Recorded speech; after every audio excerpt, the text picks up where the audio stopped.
Boa noite a todos, sejam bem-vindos. Estamos aqui de volta, como sempre, começamos este programa invocando a Santíssima Virgem Maria, o Santo Padre Pio de Pietrelcina, para que roguem a Deus que nenhuma injustiça se cometa nesse programa. Eu queria, antes de tudo, falando em injustiça, eu queria, antes de tudo, pedir desculpa aqui ao Flávio Arantes, o ouvinte que participou do Trout Speak na semana passada, com aquelas observações sobre a Ingrid Betancourt, porque me pareceu, pelo tom da voz, que ele estava assumindo aí não só a defesa, como estava quase que falando em nome da Ingrid Betancourt. Na verdade, não era essa a intenção dele, mas como ele, assim, até por um recurso cênico, ele imitou como se estivesse falando no tom dela, eu interpretei a coisa exatamente nesse sentido e acabei mandando para aquele lugar, né? Então foi uma coisa inteiramente injusta, não foi realmente a intenção dele. Então fica aqui tudo limpo, desfeito equívoco, né? Eu me lembro um caso que estava uma vez uns jornalistas num bar e entrou um sujeito e um deles comentou assim: nossa, mas que tipo lombrosiano, né? Referindo ao Cesare Lombroso, aquele sujeito que estudou a fisiognomonia do criminoso, né? E daí o outro falou assim: fica quieto, rapaz, isso aí é um desembargador. Daí o cara disse: desfeito equívoco, um cafezinho aqui para o magistrado. Desfeito equívoco. Então, a propósito disso, eu queria pedir que os ouvintes, por favor, façam as perguntas com clareza, com brevidade e desliguem tão logo termine de fazer a pergunta. Olha, identifique-se, diga: aqui é o fulano de tal, da cidade tal, aqui é a pergunta, pá. Tchau, desliga, tá? Para outras pessoas poderem ligar, tá certo? Também queria lembrar que o poeta e filósofo Ângelo Monteiro estará no Instituto Olavo de Carvalho de Curitiba nos próximos dias 10 e 11 de dezembro para uma conferência às 15 horas. Mais informações www.institutoolavodecarvalho.com. Aqui o Gustavo Boraski me escreve o seguinte: recentemente tomei conhecimento do seu trabalho e comecei a acompanhá-lo há cerca de uma semana. Fiquei intrigado com uma questão que você levantou sobre o que chama de lesão intelectual das gerações de 80 e 90. Assim, eu que nasci em 1990 me considero dentro desse perfil. Então eu pergunto: como superar essa barreira? O que ler? Quem ler? O que estudar? Por onde começar? Por quais autores começar? Como fazer de modo a driblar o establishment cultural de esquerda que impregna o ambiente acadêmico? Muito bem, Gustavo, a coisa não é assim tão simples, né?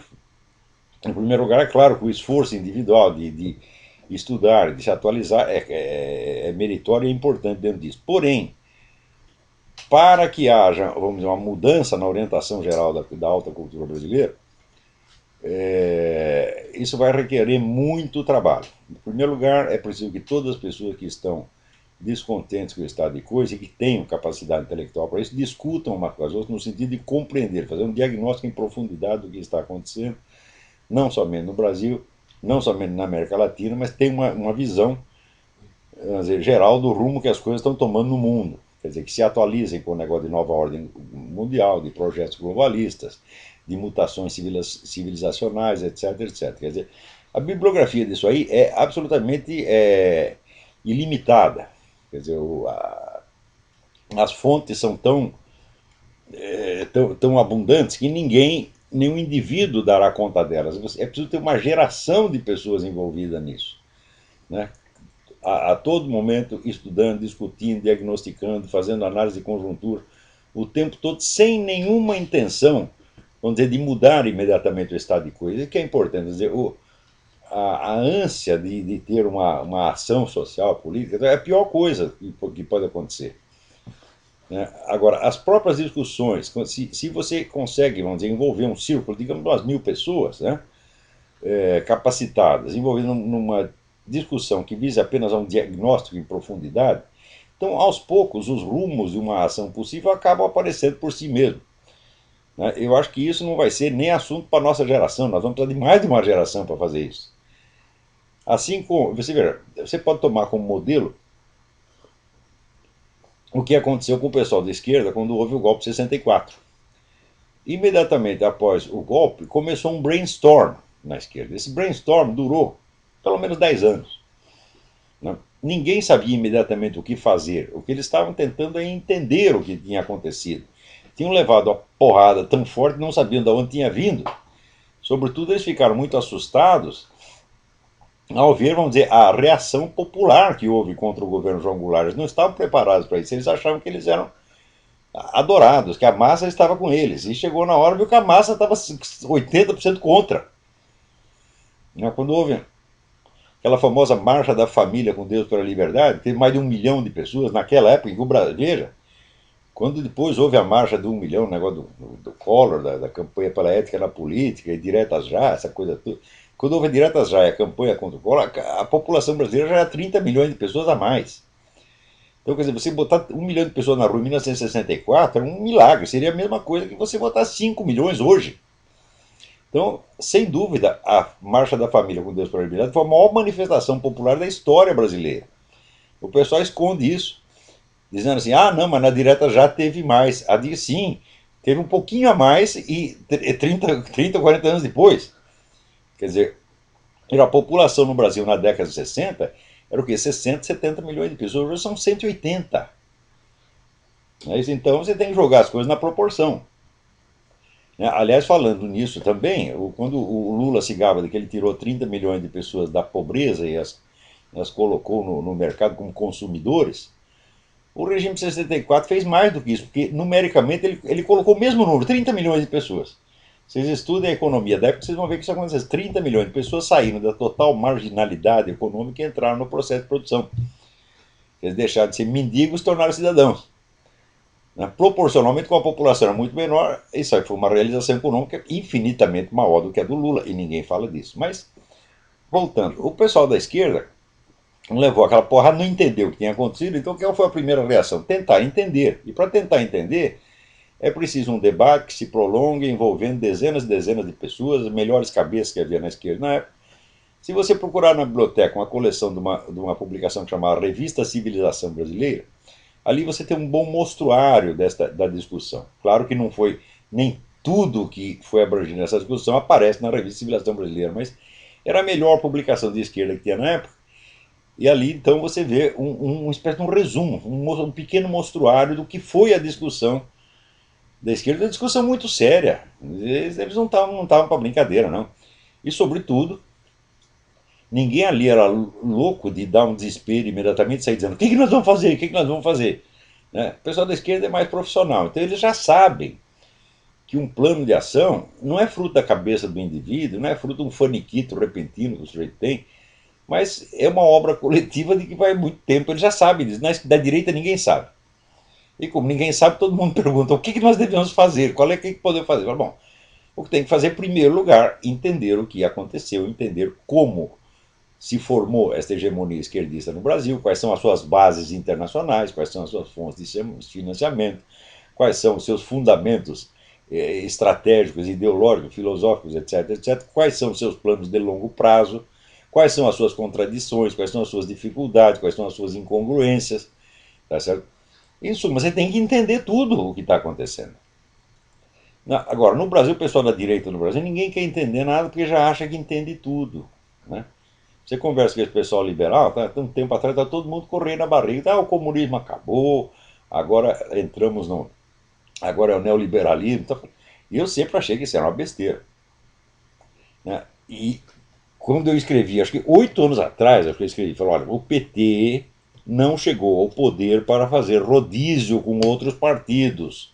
O PT chegou lá para criar mudanças estruturais profundas que vão eternizá-lo no poder, ou pelo menos vão limitar o rodízio a partidos que são aliados, que têm a mesma ideologia, o mesmo espírito do PT. Na melhor das hipóteses, vai acontecer um rodízio de partido de esquerda. E vamos dizer, a concorrência normal de esquerda e direita nunca mais vai acontecer no Brasil, se depender do PT. Dito e feito, quer dizer, o partido que representava a direita, o DEM, onde tem tantos daqueles políticos que se acham espertos, maquiavélicos, astutíssimos, né? Outro dia fizeram uma reunião dizendo que o DEM está em vias de extinção. Claro, mas não foi por falta de aviso, eu avisei que vocês iam acabar. Por quê? Um partido que não tem um perfil ideológico nítido, não tem uma personalidade que ele possa apresentar em público, pelo qual as pessoas possam reconhecer, como o PT sempre teve, ninguém pode negar que o PT tem um perfil muito definido. Um partido que ainda não tem uma identidade, ele não pode fazer alianças com ninguém porque ele se dissolve. né? E o Demo, nos últimos anos, só tratou de viver de alianças com o PMDB, com o PSDB, né? E acaba sendo absorvido por esses partidos.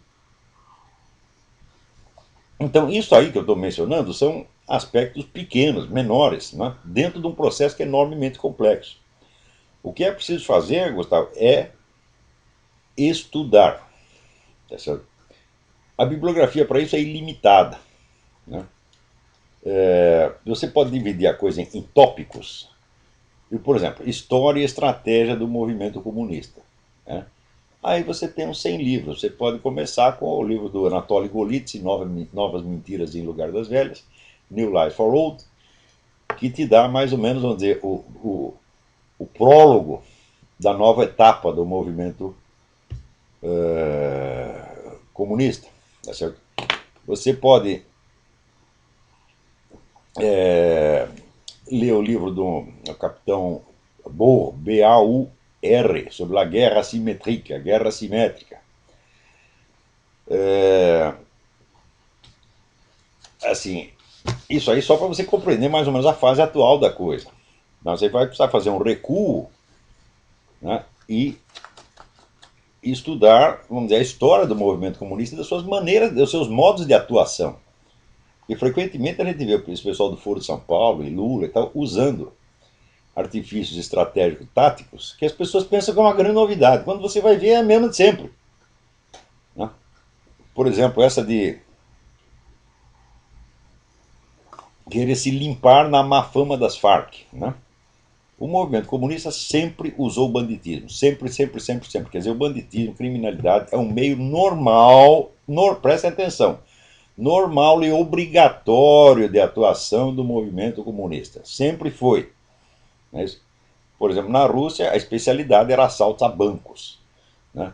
O Stalin subiu na carreira por quê? Porque ele era o assaltante, então ele era o fornecedor de dinheiro para o partido. E como ele era a torneira, ele era o homem que ligava ou desligava a torneira, então adquire naturalmente um prestígio no partido. Né? Quando, vamos dizer, a situação melhora, quando existe uma possibilidade de uma atuação normal e democrática do partido, então é lógico que ele tente apagar a sua identidade de organização criminosa. E a maneira mais clássica de fazer isso, né, é acusar os seus benfeitores. Dizer, aqueles camaradas eram apenas ladrões, assassinos, eles não tinham ideologia, não tinham idealismo comunista. O comunismo usa essa retórica há mais de 100 anos. E agora o pessoal ainda usa a mesma e a turma cai, meu Deus do céu. Quer dizer, o que é isso? É falta de cultura, é falta de informação. Quer dizer, está violando a regra do Sun Tzu. Sun Tzu dizia, aquele que conhece o inimigo e se conhece a si mesmo, pode entrar em qualquer batalha sem medo. Tá certo? Agora, no Brasil, o pessoal não conhece o inimigo e não se conhece a si mesmo. Tem ilusões a respeito de si mesmo. Todos os políticos, entre aspas, de direita, são cabeças perfeitamente iludidas por marqueteiros, por gente de publicidade, gente que até confunde, são tão idiotas que confundem política com marketing, acham que política é uma questão de marketing. Ah, meu Deus do céu, assim, é tanto amadorismo, tanta burrice, sabe, que dá vontade, sabe, de mandar o país tomar no cu. Quer dizer, olha aqui, Brasil, já que você quer tomar no cu mesmo, tome, tá certo? Fica aí, depois não reclama que está com hemorroida, tá, né? Então, para todas as pessoas que me perguntam o que fazer, eu digo só há uma coisa a fazer, meu filho, é entender o que aconteceu. Depois de muitos anos de discussão, leitura, estudo, etc, etc, né, aos poucos o panorama vai clareando e também, vamos dizer, os canais de ação que ainda restam acabam se tornando claros para você. Mas isso não pode sair artificialmente, não pode sair de uma cabeça.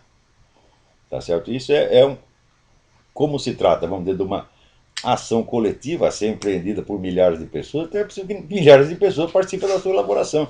Mesmo que depois tenha que aparecer um gênio que sintetiza tudo isso e cria vamos dizer, unifica uma estratégia. Né?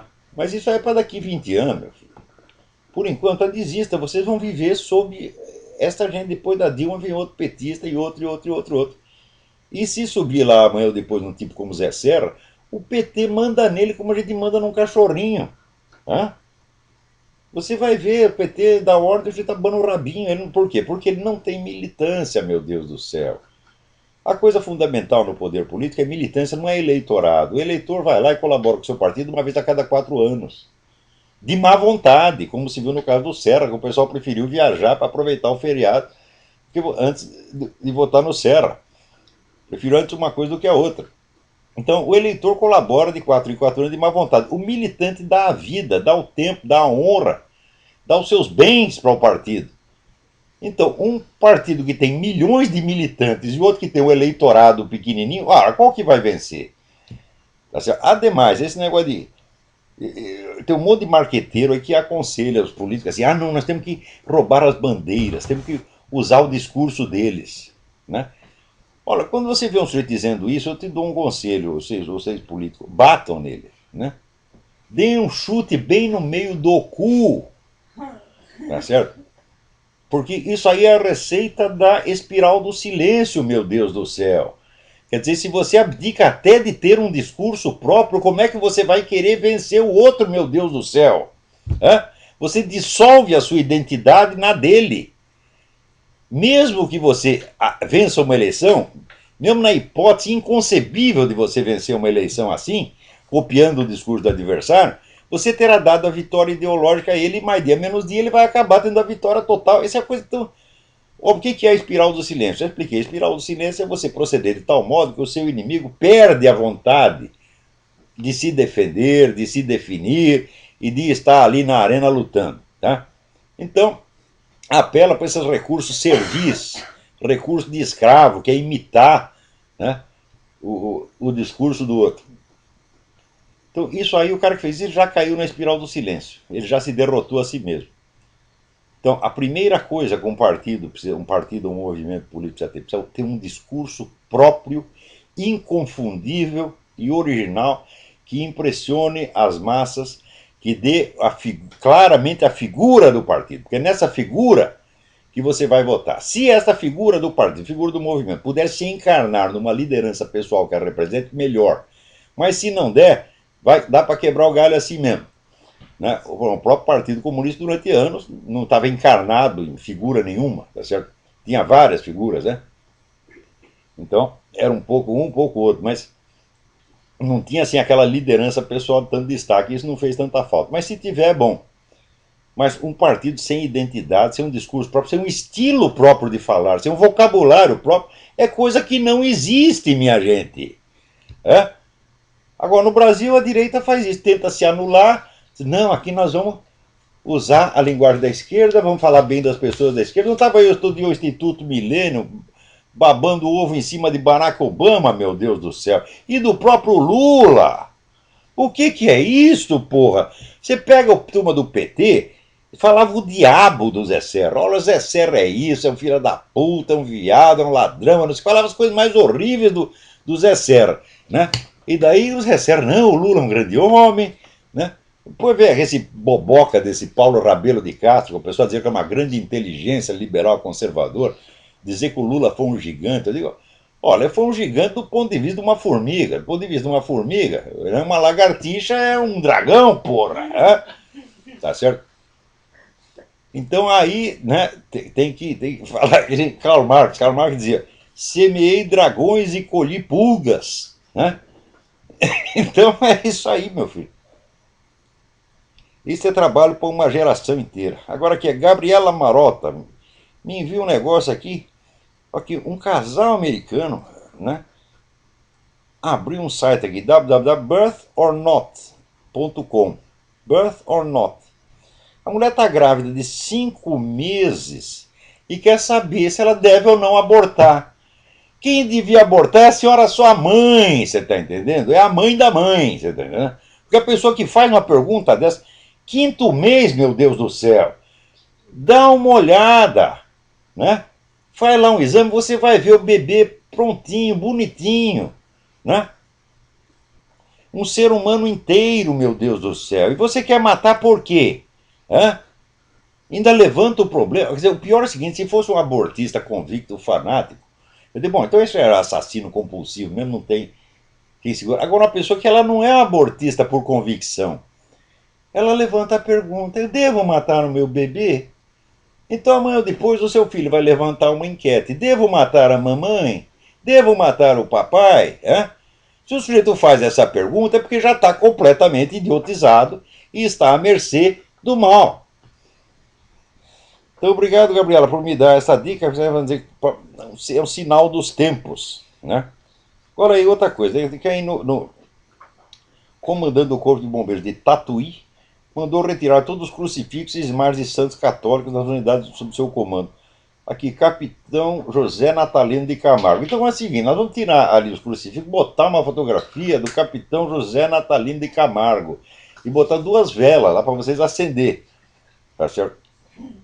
Olha, esse negócio todo, esse combate antirreligioso que tem hoje, é baseado na ignorância, na estupidez, no obscurantismo. Todo esse pessoal que vem com essas ideias, eles as defendem na base de estereótipos, de lugar comum, de slogans, bobocas inventados no século XVIII. Uma vez eu tive uma discussão com esse tal de Rodrigo Constantino, né, que é o equivalente direitista do Dr. Emir Sader, com a diferença que o Dr. Emir Sader pelo menos tem alguma experiência política, ele participou do Foro de São Paulo, e o Constantino não tem nem isso. E daí ele me oferecia como fonte histórica das coisas que ele dizia sobre a Igreja Católica o livro do Voltaire. Ora, meu Deus do céu, meu Deus do céu. Voltaire, há 2 séculos, todo e qualquer estudante de história sabe que, como historiador, o Voltaire era um vigarista completo. Inventava praticamente tudo, inventava, sabia que inventava e confessava que inventava. Né? Então, Voltaire, como historiador, é nada, porra. Né?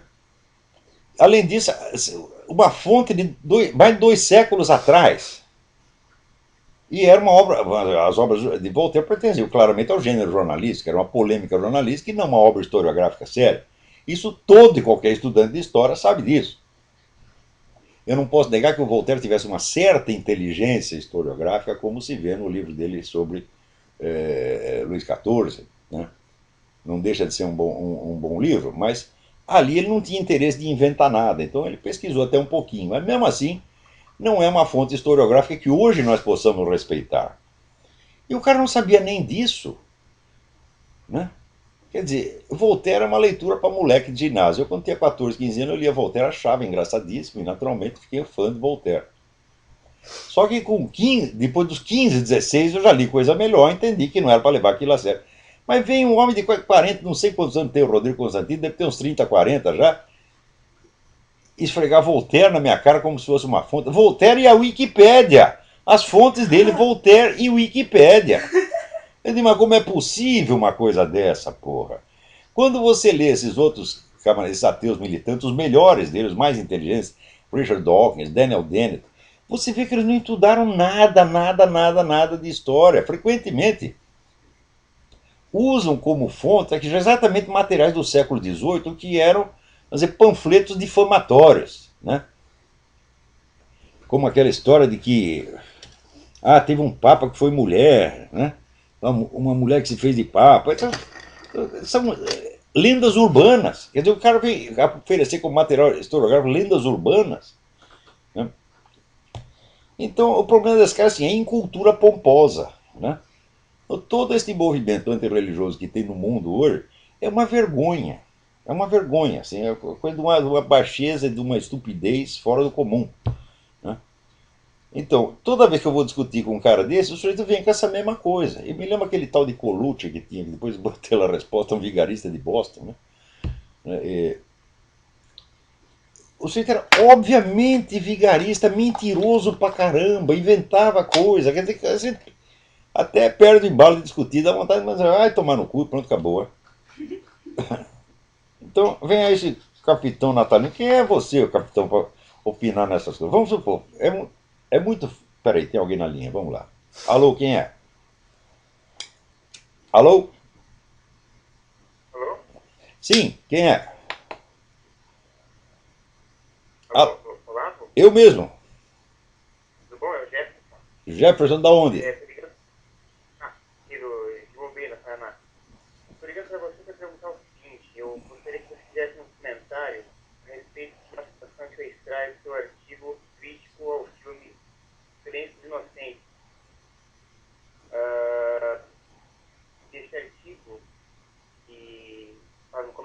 e do filme, que aliás eu achei muito profundo, sabe? Eu gostei muito de ler. Você cita, em um dado momento do discurso, você coloca assim: o demônio inteligente exerce fascínio sobre a intelectualidade derrotada, a qual, vendo a vitória dos maus do mundo, podem tornar-se igual a eles, mas impotente para concorrer com os safados no campo da maldade prática, sabem corromper as ideias do destino. E hipnotizado pelo sorriso maligno do Dr. Lecter, atribui seu próprio estado de alma ao de Stalin, sem reparar que, com isso, não está fazendo uma interpretação e sim uma projeção. Eu gostaria que você tentasse encontrar, já falei isso algumas vezes, mas gostaria que você tentasse entender esse raciocínio buscando figuras pares ao Dr. Lecter na política contemporânea. Acho que tem várias. Não, vamos lá. Exatamente iguais ao Dr. Lecter não há, porque o Dr. Lecter é uma encarnação do demônio propriamente dito, é uma figura do demônio, uma das muitas figuras do demônio. Né? O que eu fiz? Olha, eu vou dizer o seguinte, é que a camada intelectual é constituída de pessoas frágeis, sempre foi assim. São pessoas que às vezes não têm uma posição definida na sociedade, têm muitas ambições e poucos meios de realização, então é um pessoal que sempre traz um grande ressentimento dentro de si. Né? E olha o mundo e vê o que lhe parece ser a vitória dos maus, que nem sempre são tão maus quanto ele imagina. Tá certo? Mas, diante dessa revolta, ele vendo o poder do mal no mundo, ele se impressiona com o poder do mal. E impressionar-se com um poder já é cultuá-lo, já é cair sob o domínio dele. Né? Então o sujeito começa a entrar na dialética do mal, ele lê Maquiavel, ele lê Nietzsche, essa coisa toda, e vai tentando elaborar a sua revolta, sem perceber que com isso ele está, ele próprio, se transformando num instrumento do demônio. Quer dizer, quanto mais revoltado contra o mal no mundo o sujeito está, mais mal ele vai fazer. Isso é a coisa mais óbvia. Veja, nós não estamos. De fato, o ser humano não nasceu para corrigir o mundo. Né? A esfera de ação própria do ser humano é muito pequena. E hoje em dia todo mundo tem a ambição, vamos dizer, de criar um mundo melhor. Qualquer garoto de 12 anos está criando um mundo melhor. Então é esta ambição de criar um mundo melhor que faz os camaradas entrar numa luta pelo poder, porque se você quer mudar o mundo, então você precisa ter o poder de modificá-lo. Então, modificar o mundo, melhorar o mundo, passa a ser o capítulo 2. O capítulo 1 é conquistar o poder. Então esse pessoal cria uma obsessão de poder e todos eles se corrompem até o fundo da alma e se transformam eles mesmos em maiores propagadores do mal ainda. Né? Então isso não é porque o sujeito fosse um idealista, né? Esse negócio de que o jovem entra nas lutas sociais por ser idealista, eu falei, isso é uma pataquada. Falei, que garoto de 14 ou 15 anos que tem uma visão correta da sociedade, da pobreza, etc. Que garoto de 14 anos está mais interessado nos outros do que em si mesmo? Me diga, isso é impossível. Um garoto de 14 anos está lutando pela sua autorrealização. E se ele está revoltado com a injustiça no mundo, é porque ele se sente injustiçado, embora na maior parte dos casos não o seja. Então ele projeta esse seu sentimento de injustiça nos outros e diz que ele está representando, então, os pobres e oprimidos. Isso é uma mentira. Eu digo isso analisando o quê? A minha própria geração é a mim mesmo. O que eu sabia vamos dizer, da pobreza, da miséria no Brasil, quando pela primeira vez me fascinei pelas ideias de esquerda? Não sabia coisíssima nenhuma. Eu sabia que eu estava me sentindo mal, eu me sentia mal e oprimido, então odiava qualquer coisa que representasse aos meus olhos a autoridade. Tá certo? Então, estava lutando vamos dizer, pelos meus próprios interesses, pela minha própria vaidade, como todos naquela época. Né? Inclusive, veja, no Partido Comunista, se você perguntar quem você conheceu, que fosse uma pessoa piedosa, caridosa, que tivesse realmente piedade pelos pobres, que tentasse ajudá-los diretamente, não conheci nenhum único, eram todos corações secos. Tá certo? Todos eles. Tá certo? Então o sujeito está lutando pela sua própria vaidade, mas como se engana a si mesmo, achando que ele é, vamos dizer, o salvador que está lutando contra o mal, quanto mais ele pensa assim, mais ele se impregna do mal por via da vaidade. Essa é a dialética que eu estou explicando ali, mas isso aí dá para escrever livros inteiros. Desculpa eu dar uma explicação tão rapidinha, assim, tão compactada. Né? Agora, voltando ao negócio desse capitão Zé Natalino de Camargo, tá certo? É muito fácil você vir com o slogan assim, o Estado leigo, né, a separação entre Estado e Igreja. É muito fácil você falar isto. Mas acontece o seguinte, se você tem um Estado não religioso, o Estado não tem religião nenhuma, mas a sociedade tem, então o que o Estado tem que fazer? O Estado tem que seguir a religião da maioria, é óbvio. Ou então ele vai tentar impor a sua não religiosidade à sociedade, e aí isso já se transforma num combate religioso, um combate ateístico contra a sociedade. Então, o certo do Estado leigo é o seguinte, meu filho, você segue a religião da maioria e não enche o saco. Claro que você vai ter que resguardar os direitos dos minoritários. Qual é o direito que eles têm? Eles têm o direito de praticar e pregar a sua religião. Não têm o direito de que ela seja tratada como se fosse a religião da maioria. Porque senão qualquer sujeito fala, aqui fundei a religião do Satanás, e eu exijo que ela seja tratada em pé de igualdade. Não é isso? Então, inclusive, concorrendo de verbas públicas, de verba de ministério, essa coisa toda. Então, é claro que, vamos dizer, o apoio do Estado deve ser dado proporcionalmente à representatividade da religião na sociedade, meu Deus do céu. Porque se o Estado é ateu ou agnóstico, mas a sociedade é cristã, então das duas uma, ou a sociedade vai cristianizar o Estado, ou o Estado vai destruir a religião da maioria. Então, quer dizer, a noção do Estado leigo é eminentemente ditatorial, ela é eminentemente tirânica. Quer dizer, quando a expressão foi usada pela primeira vez, não tinha esse sentido. Ou seja, quando fundaram os Estados Unidos, e o Jefferson disse, nós temos que criar um muro de separação, é porque é o seguinte, havia as diversas denominações cristãs, cada um pertencia a uma, não tinha um único, acho que o único sujeito ateu que tinha ali era Benjamin Franklin, né? Mas mesmo assim era um ateu meio, né, meia bomba. Né? Então, evidentemente você não vai favorecer uma denominação antes que outra denominação, isso aí seria totalmente injusto. Então, quer dizer, o Estado não se mete nas polêmicas entre as denominações cristãs, era isso que Jefferson queria dizer. Mas que o Estado era cristão, era obviamente cristão. Você lê o livro do Benjamin Morris, do caráter cristão das instituições americanas, que é um livro de 1000 páginas, ele documenta lá, está mais do que provado. Quer dizer, o Estado era leigo no sentido de ele não interferir nas disputas religiosas, mas não no sentido de ele pregar o ateísmo, proibir crucifixos, etc, etc, que aí é ateísmo militante. E ateísmo militante é luta religiosa, meu Deus do céu. Mais ainda, se você pegar todas as guerras religiosas que houve ao longo de toda a história humana, elas não mataram 1/100º do número de pessoas que a guerra do ateísmo contra a religião matou no século XX. Se você somar União Soviética e China, sem contar nem países satélites, nem México, nem etc, etc, etc, foram o quê? Foram 90 milhões de pessoas. Quer dizer, a guerra do ateísmo contra a religião, é claro que é guerra de religião. É guerra contra uma comunidade religiosa por ser religiosa.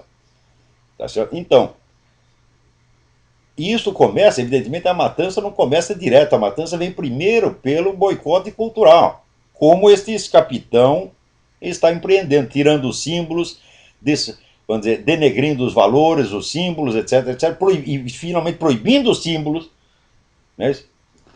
Ou então dando-lhes um sentido negativo, como por exemplo na Alemanha, eles obrigavam o judeu a sair com a estrela de Davi pintada de amarelo, mas não como símbolo religioso, e sim como símbolo de que era a classe inferior. Então você tornando aquele símbolo que para o judeu era venerável, você tornava um símbolo abominável.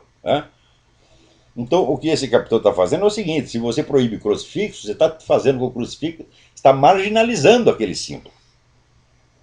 Então isso não pode ser aceito de maneira alguma, isso não pode ser discutido, não pode ser aceito como para discussão.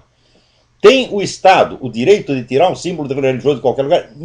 Jamais, principalmente se for da religião da maioria da sociedade. Porque o Estado nasce da sociedade.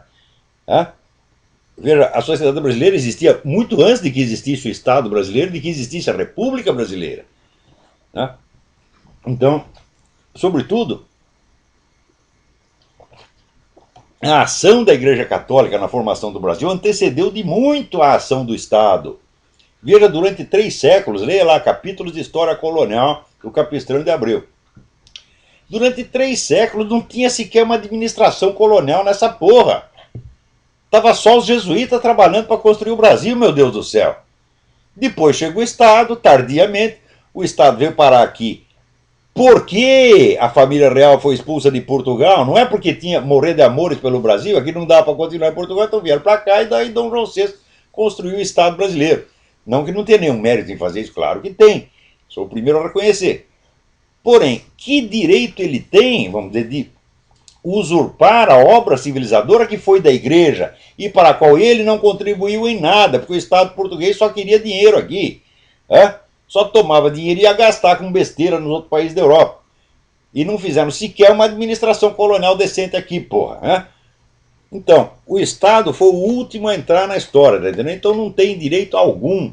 Quem manda no Estado é a sociedade. E se o Estado pretende moldar a sociedade à sua imagem e semelhança, então é um Estado totalitário e tem que ser derrubado, porra. Agora.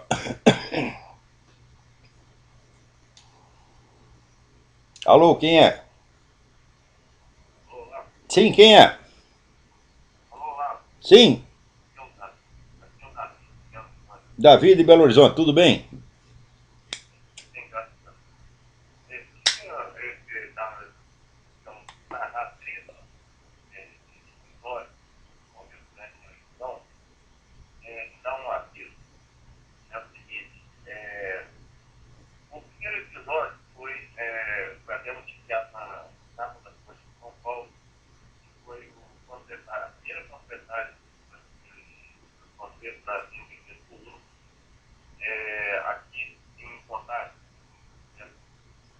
A sua ligação está muito ruim, Davi. Sua voz está chegando entrecortada. Eu não estou entendendo as suas palavras. Se você puder desligar e ligar de novo, te agradeço. Então, olha aqui. Daí, em São Paulo aconteceu esse negócio do Mackenzie, que o pessoal reclamou lá de um texto homofóbico. Em primeiro lugar, você chamar de homofóbico qualquer texto que seja contra as práticas homossexuais vai um absurdo, porque não existe nenhuma prática sexual que seja imune a críticas, tá certo? Agora, por exemplo, a prática heterossexual, ela está aberta a críticas desde que ela seja praticada fora das normas da moralidade. Se o sujeito está lá comendo a sua própria mulher, você não tem nada o que reclamar, mas se ele está comendo a mulher do vizinho, meu Deus do céu, né? Ou então, é um sujeito que está, vamos dizer, o gerente de uma firma, o dono de uma firma que se aproveita das suas subordinadas, quer dizer, a prática heterossexual só é legítima em certas circunstâncias. Mas eles estão querendo fazer assim, de modo que o homossexualismo seja inatacável em todas as circunstâncias, em todos os casos, não pode falar mal nunca. Então, quando o pessoal faz a parada gay, né, e fica lá, o homem na rua, um mijando o outro, um enfiando o dedo no cu do outro, e todo mundo tem que ver aquilo e achar lindo. Ora, se eu fizer 10% disso com a minha mulher na rua, eu vou preso. Então o sujeito... Né, eu, por exemplo, se eu entro na casa de um fulano, né, quando tá lá, o seu pai saiu, né, eu vou lá como a sua mãe. Isso é um adultério. Tá certo? Isso aí dá um escândalo, todo mundo vai ficar contra mim. Agora, se eu for lá e comer o seu pai, meu filho, daí ninguém pode reclamar porque é homofóbico. O que é isso? Vocês estão perdendo todo o critério de julgamento, vocês estão virando pessoas monstruosas. Quer dizer, a sua mania, a sua idolatria do homossexualismo está virando um treco patológico. E é esta patologia que os caras querem consagrar em lei. Quer dizer, então é um negócio, é o Dr. Mabuse, o filme do Fritz Lang, o sujeito de dentro do hospício, ele coordena uma revolução, um movimento terrorista, entendeu? Esses caras, todo lugar deles é no hospício. O lugar do seu Luiz Mota é no hospício, vocês não entenderam? O cara que se gaba de ter transado com 500 homens, é claro que o lugar dele é no hospício. Como seria o do homem que se gabasse de ter transado com 500 mulheres? Qualquer pessoa que tenha relação sexual com 500 pessoas, ou com 500 entidades quaisquer, extraplanetárias, animais, vegetais, é claro que é tarado, porra, vocês não entendem? Agora o cara se gaba, né? Se o sujeito dissesse, comi 500 mulheres, todo mundo ia falar mal dele. Agora, comi ou dei para 500 homens, não pode falar porque é inatacável, é sacrossanto. Ô meu filho, porra, vamos lembrar o seguinte, as práticas homossexuais não tem nada de tão sacrossanto. Elas consistem em você dar o cu e chupar pica. É isto, não é outra coisa. Se o sujeito não faz nenhuma coisa nem a outra, não há homossexualismo. O senhor me desculpe, é? É amor entre homens. O sujeito ama o outro, deu o rabo para ele, comeu ele, chupou pica. Não, então não tem homossexualismo nenhum, meu filho. Então, materialmente falando, a diferença específica do homossexualismo é isso. O que isso tem de tão sacrossanto que não possa ser criticado? Vocês vão aceitar isso? Vocês vão aceitar este código moral do demônio, código moral da demência? Vocês vão aceitar isso e fazer de conta que respeitam? Então fizeram esse ataque ao Mackenzie. O Mackenzie, né, normalmente se defendeu no manifesto, mas tirou do ar o texto para não magoar. Eles não podem ser magoadinhos. Que coisa mais feia! Por que não vem encher o meu saco com isso? Não vem porque não são loucos, porra. Eu falo o que quiser e nenhum deles reclama, porque eles sabem que eu vou lá e provo o que eu estou falando. E eles ainda vão fazer figura de palhaço. Né? Então, Luiz Motti, vem cá. Você vai me dizer que é respeitável você sair com 500 homens? Então qualquer sujeito que saia com 500 mulheres, ninguém pode falar mal dele. Não é isso? Ora, todo mundo sabe que um homem que sair com 500 mulheres é porque é uma pessoa instável, não é confiável, tá certo? Como é que é? A mentalidade ainda infantil, não é maduro o suficiente, não estabilizou. Né? Porque não é normal que um homem adulto, o sexo seja, vamos dizer, o interesse predominante da vida dele. Simplesmente isso não é normal. Né? Então não dá, o cara tem uma mulher, vamos supor, tem um amante, duas amantes, tá bem, chegou. Você é presidente da firma, você tem dinheiro para gastar, tá bom, uma ou duas amantes, de vez em quando você faz uma viagem, vai no casa de massagem, tudo isso, vamos dizer, é tolerável. Não é bom, mas é socialmente tolerável. Agora, 500 homens? O que é isso, porra? Quantos anos você tem? 500 anos? Você é Matusalém, porra? 500 homens em quanto tempo? Como é que isso não vai ser criticável como conduta pública? Se ele fizesse quietinho no canto dele, não contasse para ninguém, ninguém vai reclamar da vida dele. Mas ele está se gabando e fazendo disso uma bandeira de luta. O cara se torna um movimento homossexual, por quê? Porque ele é o mais homossexual de todos. Ele deu para 500, ou comeu 500, sei lá. Já sei o que eles fazem na cama. Então, vocês estão aceitando isso aí, vocês não percebem que nisso existe uma gozação demoníaca. É uma coisa de impor a você uma conduta da qual depois você mesmo vai se envergonhar.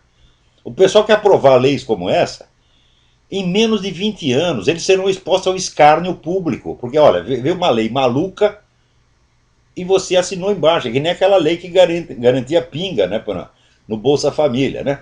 Não teve a menina do... Como é que chama aquele programa? Do CQC. Que foi lá, era uma petição pedindo para incluir um lei de pinga no Bolsa Família. Tudo quanto é deputado assinou, porra. E depois a menina mostrou lá no YouTube e os caras viraram objeto de escárnio. Quem assinar essa porcaria da homofobia, você verá que você será objeto de escárnio, porque essa lei vai fazer o seguinte, com que venha um traveco, né? Um homem assim, de 1,85 m, com aqueles ombros de Schwarzenegger, né? Com um sutiã, uma calcinha, entra numa igreja, numa sinagoga, vai lá, goza da cara do padre, da cara do rabino, da cara do imã, da cara de quem esteja... Não, imã não, porque não vai fazer. O muçulmano ninguém vai fazer isso, né? Gosta da cara de todo mundo, pratica o crime de ultraje a culto e ninguém vai punir, ninguém vai sequer reclamar, porque aquilo é sacrossanto. Você acha mesmo que dar o cu chupar pica é mais sacrossanto, mais digno de respeito do que todas as práticas religiosas do universo? Você acha mesmo? Não existe uma prática religiosa que não possa ser criticada. O pessoal da religião vive, um critica a religião do outro. Não é isso? Cristão critica o judeu, que critica o cristão, critica o muçulmano, que critica o cristão de volta, critica o ortodoxo, critica o protestante. Todo mundo faz isso, porra! Tudo isso é criticável. Agora, dar o cu chupar pica é sacrossanto. Não se pode tocar nisto. Vocês estão percebendo que estão lhes impondo, né, uma ética de baile do Scala gay, e vocês estão levando isso a sério? Vocês não estão percebendo o que vocês estão fazendo? Vocês não estão percebendo que isso é planejado justamente para baixar o nível de consciência da sociedade, transformar todo mundo em idiota que desameia qualquer coisa? Oh, meu Deus do céu. Aí tem mais alguém aí na linha. Alô? Alô? Alô? Olá? Sim. Tudo bom, Eduardo de Campinas? Eduardo, tudo bem? Tudo ótimo. Olá, estou ligando para fazer uma pergunta. Eu esqueci o nome do ideólogo do Obama que escreveu aquela dedicatória naquele livro dele. Saul Alinsky. Saul Alinsky. A-L-I-N-S-K-Y. Pode repetir de novo? Ainda termina com KY, para dizer que vai enrabar todo mundo. Saul Alinsky. Hã? Qual é o nome do livro? O livro é Rules for Radicals, Regras para os Radicais. Ali é a receita da sacanagem universal. Ele é o ideólogo do Obama, não é? É o mentor do Obama, é o guru do Obama, o qual, durante muito tempo, se dedicou a implantar a estratégia que aqueles dois outros picareta, Cloward e Piven, inventaram baseado no Saul Alinsky. A teoria era a seguinte: existe a Previdência Social. A Previdência Social dá lá uma lista de direitos que as pessoas têm. No entanto, na prática, só 5% das pessoas que teoricamente têm esse direito se apresentam para reivindicar esses direitos. Os outros 95% ignoram. Ou porque não estão precisando, ou porque, não, sei lá, por algum motivo. Se a gente fizesse esses 95% entrar na fila também, o que vai acontecer? A Previdência Social vai falir. Falindo a Previdência Social, vai falir os bancos. Falindo os bancos, falir o sistema inteiro. Então é assim que a gente derruba o sistema. O Obama trabalhou durante anos neste serviço.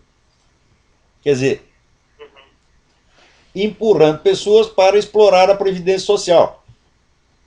Então o cara chegava lá e falava, quais são as suas necessidades? Eu não troquei de carro o ano passado, né? O meu apartamento só tem 4 quartos, eu preciso de 6, né, para botar todas as mulheres que eu quero lá dentro, né? Então, e assim, qual é o seu problema, meu filho? Meu problema é que o meu peru só mede 35, eu quero um de 45 centímetros. E daí entrava na fila. O outro lá, o que você quer? Eu quero, nasci homem, quero virar mulher, nasci mulher, quero virar homem. Entra todo mundo na fila para pegar cara, para pegar operação de mudança de sexo, para pegar qualquer frescura, qualquer viadagem, né? É claro que a Previdência Social vai à falência. E foi isso que o Obama fez. E os caras elegeram fulano presidente da República, puta merda. Quer dizer, o sujeito veio escrito na testa assim, sou picareta, sou picareta. Daí os caras veem a placa e falam, se ele está dizendo isso é porque ele é um bom sujeito. Olá, é lamentável, né? Bom, não era isso só. Obrigado. Tá bom, boa sorte aí. Fica com Deus, viu? Você também. Agora aqui, fizeram uma pesquisa e diz que, Datafolha, diz que 64% da população é favorável que os maços de cigarro fiquem escondidos da visão dos consumidores. Claro, você viu um maço de cigarro, isso aí já contamina, já dá câncer imediatamente. Não é isso? Fumar, então o sujeito fumou a 250 metros de distância, já morre uns 15. Eu tive essa experiência, minha gente. Assim, eu tenho por norma, assim, onde eu não posso fumar, eu não posso entrar. Então, durante a aula, conferência, puxa o cigarro e fumo. Você puxava uma cigarra, já começava 10 pessoas a tossir na mesma hora. Puta que pariu.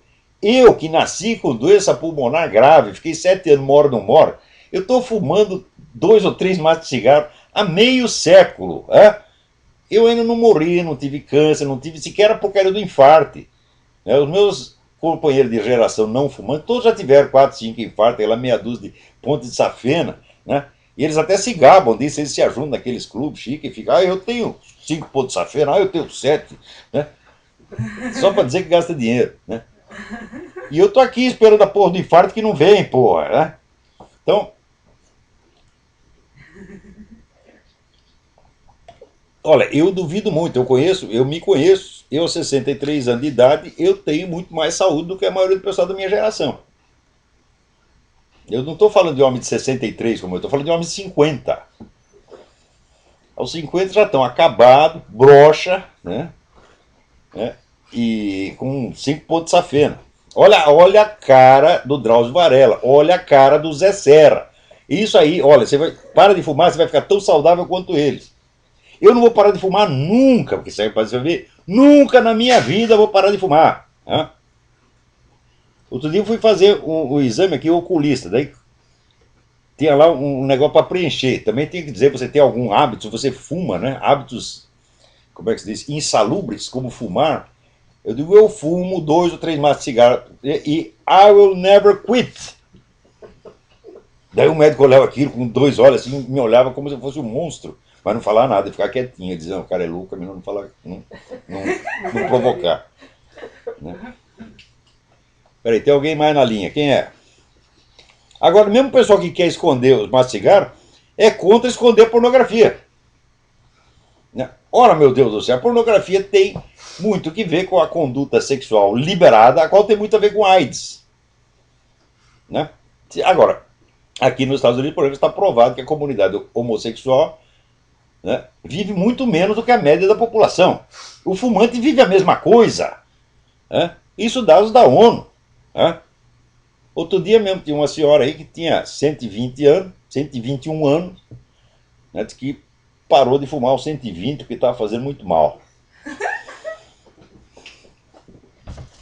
Alô, quem está na linha aí? Alô, lá. Eu? Aqui é o Davi. Então conta a história, conte rápido, hein? Tudo bem. O seguinte, aqui em Belo Horizonte, nós fizemos aqui algumas consertagens com aqueles conceitos da CMDB-1, certo? Sim. Na quinta-feira, antes da eleição, a eleição do Tadeu foi o dia também do discurso do Papa. Nós estamos sabendo logo cedo do discurso do Papa e estamos motivados para fazer essa consertagem. Por meio de filas imensas do Santuário de São José, Tadeu, nós começamos a fazer a consertagem. E aí, pouco tempo depois, veio o padre, saiu lá de dentro da igreja, veio falar para a gente, vocês não podem consertar.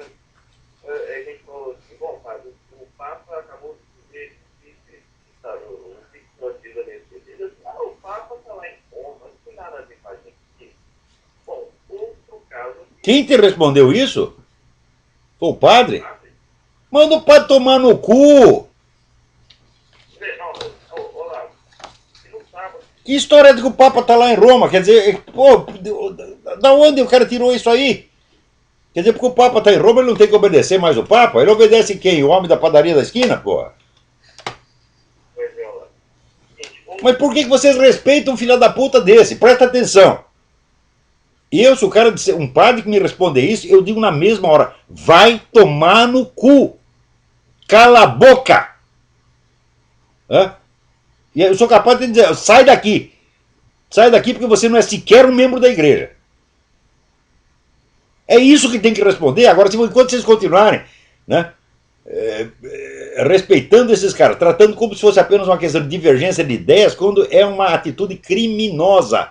Esse padre é um estelionatário, vigarista, porque está enganando o público, dizendo que o público tem que obedecer, o público cristão tem que obedecer a ele e não ao Papa. Isso aí é estelionato, isso aí é vigarice, meu Deus do céu. olá, rapidamente também. É o seguinte, o mesmo Papa, o padre, ele orientou os fiéis, não lesam, e os fiéis obedeceram, usando O Papa mandou ler, você está mandando não ler, vai tomar no cu, desgraçado. Experimente, faça essa experiência. Grite com um filho da puta desse e você vai ver como ele afina. Agora, ele está, assim, usando uma encenação de autoridade. Ele finge, é um blefe.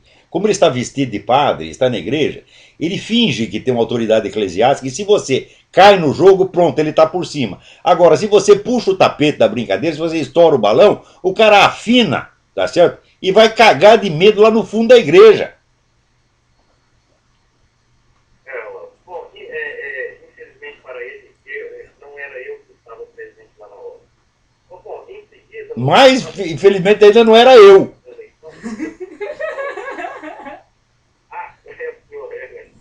Ele também ia passar uma vez. Bom, a outra coisa que eu estava logo antes da eleição, já estava plenamente discutida essa mensagem do Papa. O que aconteceu? Nós fomos concentrar em outra igreja, dessa vez, novamente. O padre saiu lá de dentro da igreja para nos assistir. Falou assim, lá você não tem intenção de concentrar aqui. Nós temos permissão do Papa, você cala a boca, temos permissão, nós temos ordem do Papa para fazer isso. Você não é ninguém, cala a boca, vai embora. A gente sempre colocou o argumento que é o seguinte, não, nós estamos esperando a deliberação da CNBB. A CNBB não é um órgão da igreja, meu Deus do céu. A CNBB é apenas uma ONG, uma sociedade civil, não faz parte da hierarquia da igreja. Ela não tem autoridade nenhuma para emitir ordem para ninguém. E mesmo se tivesse emitido. Aqui, você está esperando a ordem da CNBB, nós já recebemos a ordem do Papa. Você cala a boca. É o que tem que dizer. Agora, se você falar isso uma vez que você desrespeita um cara desse como ele merece, os fiéis vão ficar do seu lado. Todos vão ficar do seu lado.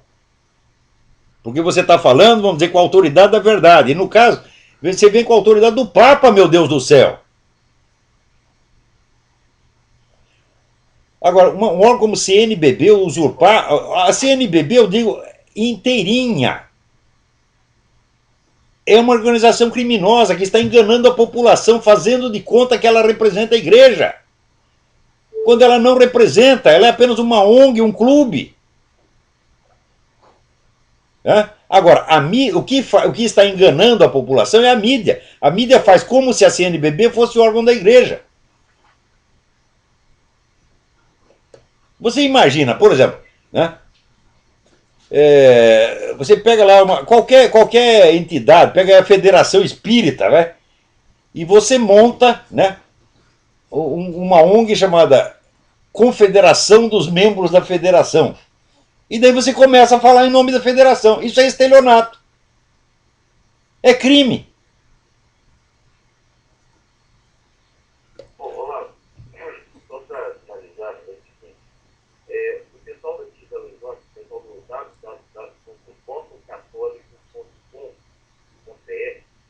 Fizeram um documento chamado em espanhol. Apesar de estar em espanhol, ele dirigido por pessoas aqui de Belo Horizonte.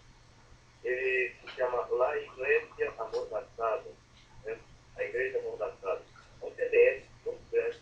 Tem algumas informações pesadas lá, como por exemplo... Tem, mas já começa com o tom errado. A igreja não está amordaçada coisa nenhuma. O pessoal da igreja não fala porque é cagão, porque é covarde.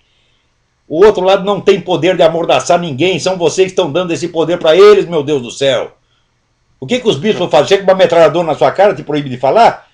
Enquanto o sujeito não usou da força física para te impedir, ele não está te impedindo de nada.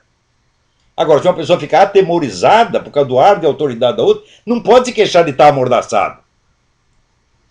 Presta atenção, é o pessoal conservador que está, vamos dizer, prolongando indevidamente esta farsa. Porque tratam esses caras com respeito que não tem e estão ajudando, portanto, a enganar a população. Por exemplo, aceitam discutir as ordens da CNBB. Falar, a CNBB não dá ordem, meu Deus do céu. Vocês têm que contestar a própria existência da CNBB. Isso vocês têm que fazer, contestar na base. É isso que todos têm que fazer. E quando um cara vem dar uma ordem contrária do Papa, você tem que mandar calar a boca. Não é para discutir, dizer fui amordaçado. Você está entendendo? Esse tom de choradeira, isso é a espiral do silêncio. Presta atenção, se vocês são conservadores, estão obedecendo o Papa, vocês estão com autoridade total. Usem a autoridade. Agora, se você se encolhe e fala num tom respeitoso dessas pessoas, você está desrespeitando o vigário de Cristo da Terra e, portanto, o próprio Cristo.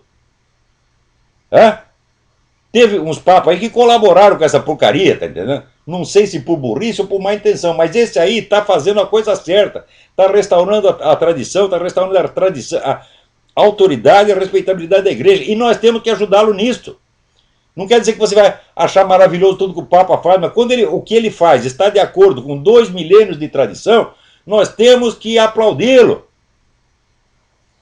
E temos que dar mão forte para eles. Se os bispos não dão, porque são traidores, são usurpadores. E nós, os fiéis, adquirimos a autoridade para mandar escalar a boca quando eles contrariam aquele a quem eles deveriam obedecer. Como é que esse padreco vem proibir os fiéis de ler uma coisa que foi ordenada pelo Papa? Então, parem com o choradeiro, não digam fomos amordaçados, fomos perseguidos. Não, sejam homens, reajam, meu Deus do céu. Agora, se você vai reagir, o cara bate em você, é mais forte, te dá um tiro e tal, fala, bom, então aí sim você foi amordaçado. Por enquanto ninguém foi amordaçado, todo mundo calou o bico de cagaço. Porque tem excessivo respeito humano por criaturas que não merecem. Não merece respeito canino. Não merece o respeito que você tem por um cachorro.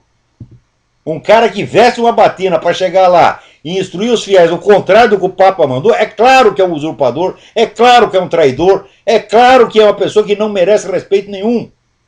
Quando é que vocês vão aprender isso, meu Deus do céu? Será que a coragem foi proibida? Será que a covardia virou a única virtude cívica no Brasil?